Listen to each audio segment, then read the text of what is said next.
warahmatullahi wabarakatuh.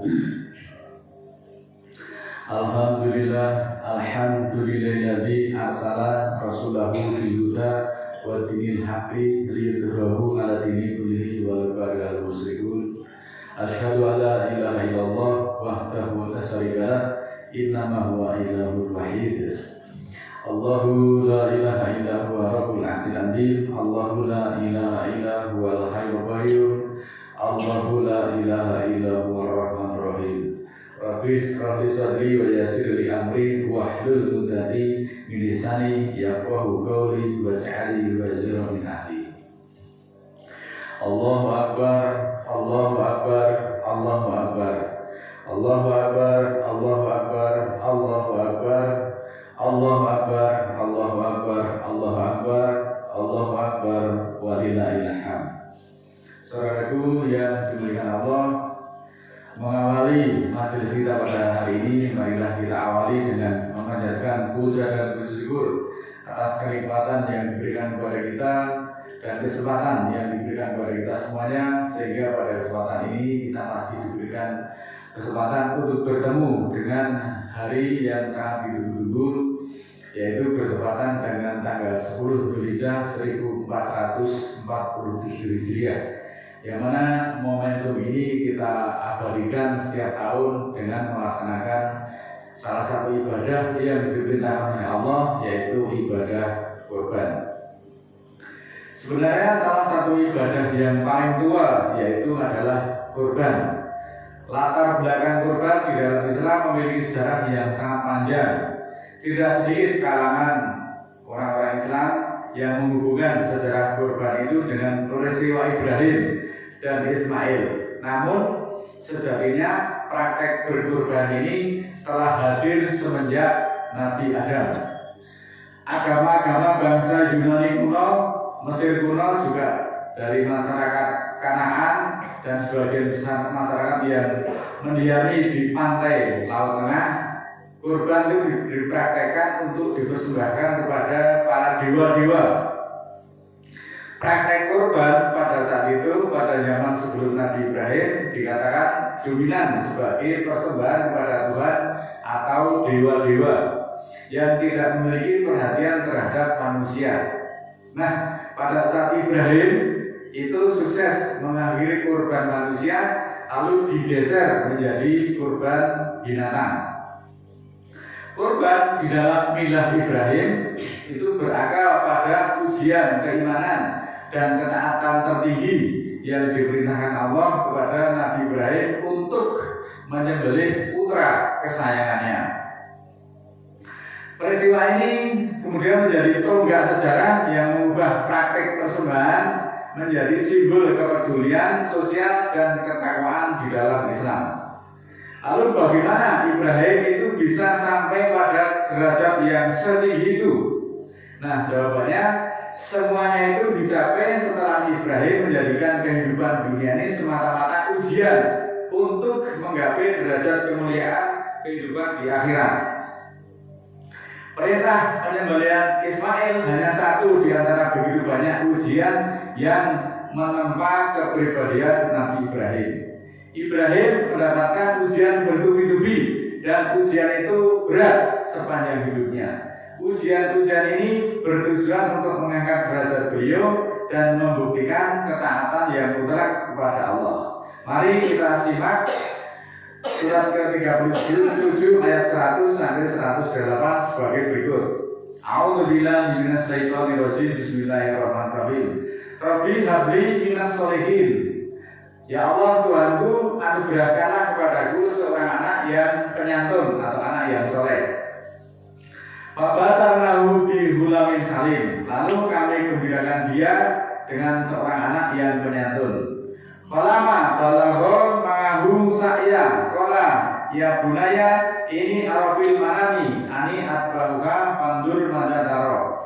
Qala ya abati ngal matut maru satajiduni insyaallahu minas sabirin. Maka ketika dia telah sampai sanggup berusaha bersamanya, Ibrahim berkata kepada anaknya, wahai anakku, bahwa aku melihat di dalam tidurku aku menyembelihmu. maka perhatikan bagaimana pandanganmu. Lalu anaknya menjawab, wahai bapakku, lakukanlah apa yang diberitakan Allah itu, akan aku dapati insya Allah aku termasuk orang-orang yang tabah, orang-orang yang sabar. Falamma aslama wa talahu lil jabin, maka tatkala keduanya telah aslama, dia meletakkan di atas jabin. Jabin itu adalah jubin, di atas lantai, di atas tanah. Wa nadainahu ayya Ibrahim, dan kami menyeru dia, wahai Ibrahim, qad sadaqta ru'ya, sesungguhnya engkau telah membenarkan apa yang kamu lihat.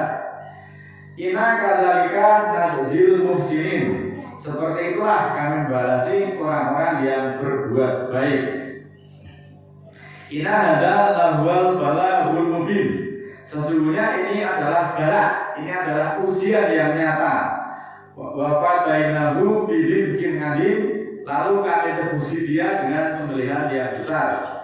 Wa tarakna alaihi fil akhirin, dan kami tinggalkan atasnya kepada orang-orang kemudian. Allahu Akbar, Allahu Akbar, Allahu Akbar, Allahu Akbar, Allahu Akbar, Allahu Akbar, Allahu Akbar, Allahu Akbar, Allahu Akbar, Allahu Akbar, walillahil hamd. Ada banyak pelajaran yang penting dari ayat-ayat tersebut. Surat ke-37 ayat 100 sampai dengan 107, 108. Di antaranya bahwa rasanya kita membayangkan sangat sulit bagi kita untuk mempertahankan sebuah rumah tangga tanpa kehadiran seorang anak setelah puluhan tahun dijalani, setelah puluhan tahun berlalu. Dan sungguh yang menyesakan hati adalah jika anak yang kita tunggu-tunggu puluhan tahun kelahirannya ditunggu-tunggu, ketika menginjak remaja harus disembelih untuk kurban kepada Allah. Selanjutnya setelah menanti buah hati selama puluhan tahun, Nabi Ibrahim mendapat mimpi dari Allah untuk menyembelih putranya yang bernama Ismail. Mimpi seorang nabi adalah wahyu dan perintah mutlak harus dilaksanakan. Selanjutnya Ibrahim menyampaikan mimpi tersebut kepada putranya, kemudian putranya merespon dengan kepatuhan yang penuh. Ayah meminta ayahnya untuk mengerjakan apa yang dibenarkan Allah tersebut. Selanjutnya peristiwa ini menjadi ujian untuk menempatkan cinta kepada Allah di atas segala-galanya, termasuk cinta kepada anak kandungnya sendiri. Saat Ibrahim hendak menyembelih putranya, di mana Allah mengisahkan ketika Ibrahim telah menggeletakkan anaknya di atas jabin, di atas lantai yang siap disembelih. Kemudian Allah mengganti Ismail itu dengan seekor kibas yang besar, seekor domba yang besar dan gemuk. Dan Ibrahim karena telah membuktikan keikhlasannya atas perintah Allah tersebut.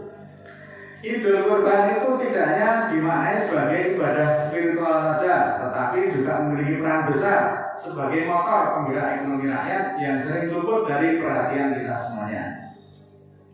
Di balik aktivitas penyembelihan kurban di masjid ataupun di lingkungan masyarakat, disitulah terjadi perputaran ekonomi yang sangat besar. Tidak hanya menciptakan peluang usaha, tetapi juga membuka lapangan pekerjaan serta memperkuat solidaritas sosial di masyarakat melalui distribusi daging kepada masyarakat yang membutuhkan. Marilah kita menjadikan momentum Idul Kurban ini sebagai sarana untuk tidak hanya beribadah saja, tetapi juga berkontribusi nyata di dalam membangun kesejahteraan umat. Mari kita perhatikan surat ke-22 ayat 37.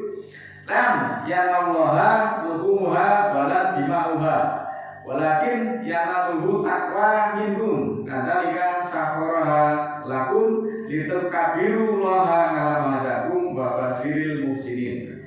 Tidaklah akan mencapai pada Allah dagingnya dan tidak pula darahnya, tetapi yang mencapai pada Allah adalah ketakwaanmu, keinsafanmu. Seperti itulah kami mengedarkan dia untukmu agar kamu membesarkan Allah atas apa-apa yang Dia tunjukkan kepadamu dan gembirakanlah orang-orang yang berbuat baik. Nah, ayat ini menegaskan bahwa daging dan darah hewan kurban itu tidak sampai kepada Allah. Allah itu tidak membutuhkan daging, Allah tidak membutuhkan darah. Tapi yang diterima dari umatnya itu adalah ketakwaannya dari manusia itu. Nah, ayat ini tentu saja bukan meniadakan ibadah kurban, melainkan menekankan bahwa inti dari kurban adalah ketakwaan dan keikhlasan. Sementara ada kelompok-kelompok yang menyatakan dirinya sebagai pengamal milah Ibrahim itu justru tidak percaya dengan ayat-ayat ini. Tidak percaya bahwa masa Allah memerintahkan mendorong leher dari anaknya, itu adalah tidak mungkin. Itu adalah saudara-saudara kita yang tergabung di dalam kelompok milah Ibrahim itu tidak percaya. Mereka juga tidak percaya Ibrahim itu pernah dibakar hidup-hidup. Itu juga dikatakan tidak mungkin. Orang yang dibakar hidup-hidup pasti semuanya akan hangus. Mereka semuanya tidak percaya akan hal itu. Mereka juga tidak percaya tentang sholat 5 waktu dan hal-hal lain yang berkaitan dengan milah Ibrahim justru didustakan oleh sekelompok dari oknum tertentu yang menyatakan dirinya sebagai penganut milah Ibrahim. Mari kita lanjutkan dengan surat ke-22 ayat 36. Wal budna ja'alaha lakum fi sa'airillah lakum ya khair fadkurusmallaha 'alaiha shawafa fa idza wajabat junubuha wa kulu minha wa at'imul qani'a wal mu'taro kadzalika safarnaha lakum la'alakum tashkurun. Dan binatang-binatang kurban itu kami jadikan untuk kamu dari syiar Allah. Bagimu padanya ada kebaikan. Jadi berkurban itu ada kebaikannya. Maka sebelah nama Allah katanya yang sedang dibariskan waktu menyembelih. Maka ketika telah mewajibkan tubuh-tubuhnya untuk dimakan, maka makanlah dari badannya dan berilah makan orang-orang yang meminta-minta dan kekurangan. Seperti itulah kami edarkan dia untukmu, semoga kamu menghargai. Allahu Akbar, Allahu Akbar, Allahu Akbar, Allahu Akbar, Allahu Akbar, Allahu Akbar, walillahil hamd. Kalau kita cermati dari ayat-ayat tersebut, ada beberapa makna yang terkandung di dalamnya, yaitu bahwa ayat ini menuntut umat Islam untuk mengagungkan syiar Allah dengan melaksanakan kurban secara ikhlas dan membagikannya kepada yang membutuhkan. Kurban juga bukan hanya sekedar membuang daging, tetapi mendatangkan kebaikan dan manfaat, baik secara spiritual maupun secara sosial. Setelah hewan kurban mati atau roboh, maka dagingnya itu boleh dimakan. Tentu ini juga harus dimasak terlebih dahulu, meskipun di dalam ayatnya tidak dijelaskan. Masa kita juga mau makan daging mentah-mentah, harus dimasak dulu. Ada yang dibikin rendang, ada yang bikin gulai, ada yang dibikin sate. Itu tidak dijelaskan dalam Al-Quran, tetapi secara insting kita sudah diberikan pelajaran. Dagingnya boleh dimakan oleh yang berkurban, serta wajib diberikan kepada fakir dan miskin maupun peminta-minta. Melalui kurban terjadilah distribusi kekayaan, pemberdayaan ekonomi, serta peningkatan kesejahteraan masyarakat. Jika hal ini dikelola secara profesional dan kolaboratif, maka kurban dapat menjadikan kekuatan yang mendorong ekonomi itu bertumbuh dengan pesat. Allahu Akbar, Allahu Akbar, Allahu Akbar, Allahu Akbar, Allahu Akbar, Allahu Akbar, walillahil hamd. Kurban itu memicu permintaan hewan ternak yang tinggi, meningkat dari tahun ke tahun. Maka dengan ini otomatis pendapatan dari peternak kecil dan menengah juga akan terangkat dan juga mendorong kemandirian usaha peternakan. Kesimpulannya bahwa hari raya kurban memiliki dua makna spiritual dan material. Yang pertama aspek spiritual, di mana pelaksanaan kurban itu melambangkan penyembelihan sifat-sifat buruk seperti keserakahan yang dapat merusak kehidupan manusia baik secara individu maupun secara kolektif. Yang kedua, kurban mengandung nilai-nilai sosial karena daging kurban akan dibagikan kepada fakir miskin dan anak-anak yatim serta saudara-saudara kita yang sangat membutuhkan. Dengan melakukan ibadah kurban memiliki dampak signifikan di dalam mendorong pertumbuhan ekonomi, terutama melalui perputaran uang yang sangat cepat dan meningkatkan pendapatan bagi peternak lokal. Perintah ini menggerakkan ekosistem ekonomi rakyat secara berkesinambungan setiap tahunnya. Permintaan hewan kurban yang tinggi memacu peternak untuk meningkatkan produksinya dan menjual ternak mereka dengan harga yang layak.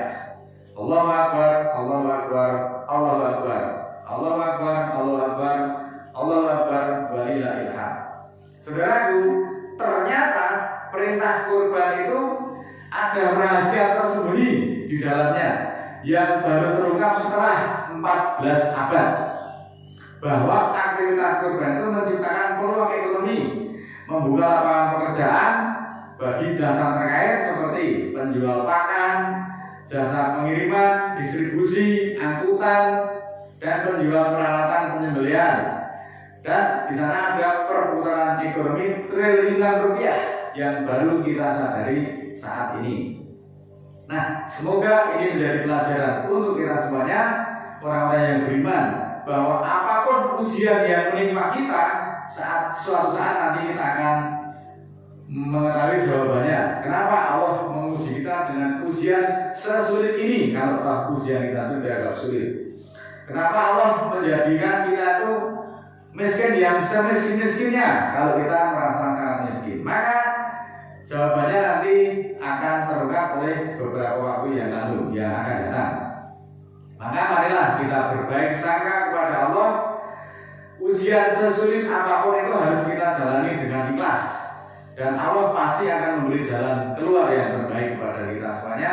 Dan marilah kita senantiasa bersyukur kepada Allah agar kita diberikan kesehatan, diberikan kekuatan iman, kekuatan fisik dan mental, dan senantiasa kita komited di jalan Allah. Mudah-mudahan kita diberikan bimbingan pada siratal mustaqimnya. Dan kata kunci dari ibadah kurban yaitu pertama adalah pendekatan diri kepada Sang Pencipta. Yang kedua, bukti ikhlasan dan ketakwaan seorang hamba, dan sebagai rasa syukur atas nikmat yang telah diberikan kepada kita, serta meningkatkan kepedulian sosial karena kita akan berbagi daging kepada saudara-saudara kita yang membutuhkan. A'udzubillahi minasyaitonirrajim. Bismillahirrahmanirrahim. Allahumma ighfirli walil mu'minina wal mu'minat al-ahya'i minhum wal amwat innaka samiul qaribun mujibud da'wat innaka 'ala kulli syai'in qadir. Rabbana la tu'akhidna in nasina aw akhtana. Rabbana wa la tahmil 'alaina isran kama hamaltahu 'alal ladzina min qablina. Rabbana wa la tuhammilna ma la taqata lana bihi wa'fu 'anna waghfir lana warhamna anta maulana fansurna 'alal qaumil kafirin. Rabbana ighfir lana dzunubana wa kaffir 'anna sayyi'atina wa tawaffana ma'al abrar. Rabbana la tuzigh qulubana ba'da idh hadaitana wa hab lana min ladunka rahmah innaka antal wahhab. Rabbana ighfir lana wa li ikhwanina alladziina sabaquna bil iman wa la taj'al fi qulubina ghillan lil ladziina amanu rabbana innaka ghafurur rahim. Rabbi auzi'ni an ashkura ni'mataka allati an'amta 'alayya wa 'ala walidayya wa an a'mala shalihan tardahu wa aslih li fi dzurriyyati inni tubtu ilaika wa inni minal muslimin. Subhana rabbika rabbil izzati amma yasifun wa salamun alal mursalin walhamdulillahi rabbil alamin. Wassalamualaikum warahmatullahi wabarakatuh.